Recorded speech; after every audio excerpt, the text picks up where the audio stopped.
So I recently completed the Pokédex, and some of those Pokemon were really annoying and tough to catch. That's why today, I wanted to rank the top 5 hardest Pokemon to catch while completing the Pokédex. Number 5. Version Exclusives.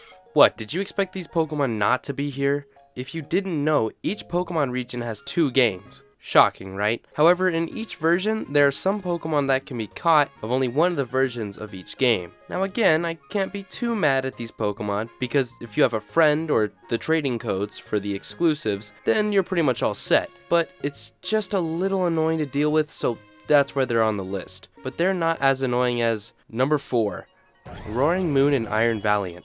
These Pokemon are here because they have a pretty low spawn chance, and it's actually pretty hard to find where they spawn. Pokemon basically looked at these two and decided every Pokemon player would have to go on a scavenger hunt just to find where these two live. But I don't have time for that, okay? I have a dex to complete, so I can't pull a Dora Explorer just to find these Pokemon. Also, they're version exclusives, even harder. So while I believe that these Pokemon were not intentionally made to be hard to get, I know our next Pokemon was. Number 3, Pomo. I basically hate this Pokemon, but even though my hatred is beyond any scale on this planet, I have to talk about why I find it so difficult.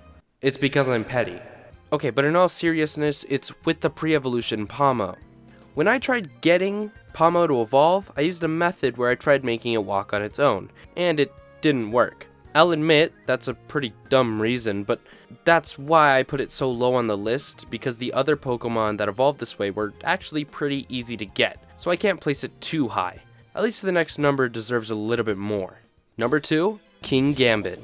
Now this Pokemon was just more annoying than anything. I mean, I will admit, this Pokemon has a really cool concept with its pre-evolution Bisharp, needing to hold the leader's crest and rise up as the new gang leader of Bisharps by beating up the other gang members, but like, how was I supposed to know that? This game is basically asking me to start up gang fights so my Pokemon can evolve. The worst part is, I didn't know these dudes had beef the whole time. Anyways, my point is, Pokemon just keeps making these evolution methods so hard to guess or even figure out, which some people will like, but only because they had to search it up and then appreciated how original it was. Now, would you believe me if I said that there was another Pokemon that had a weird evolution? If you said no, then you haven't been paying attention, because our last Pokemon is number 1, Goldengo, or